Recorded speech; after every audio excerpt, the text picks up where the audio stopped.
Hey, Jen, so step count, right? So look at that. All right, I'm let's see nearly where you're 1,000 at. steps, 23 cals in. This is going to be a game changer for my fitness as well. The morning is young. Yes. So today, yeah, right, is the last day for the Ann Arbor Art Fair. And there's so much to see and explore here. We're talking about 30 blocks of just streets filled with art, pieces and exhibits.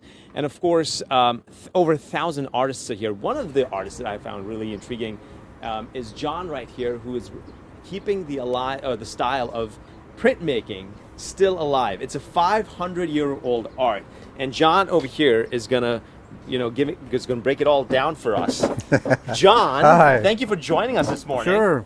Now, how do you break down printmaking, just in case if someone doesn't know?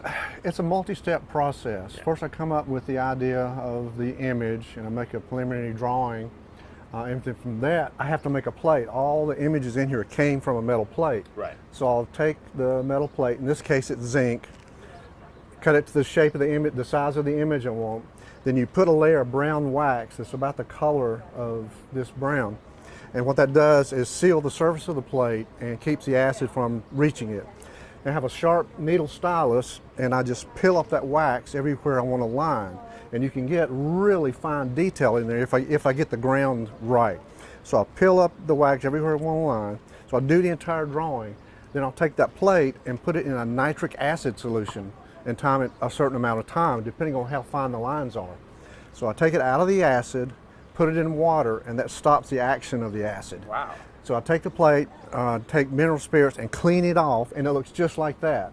And say in the case of this tree, I took the plate, squeegee sepia ink all over it, then you clean the surface so that the only ink left is down in the lines. And so one of the benefits is because you have the original plate, so people when they come and purchase it, they actually get to keep the original plate. They can see where it came from. Yeah, they can see how the work is made, and I don't just push a button and out it comes. There's a lot of work. So cool.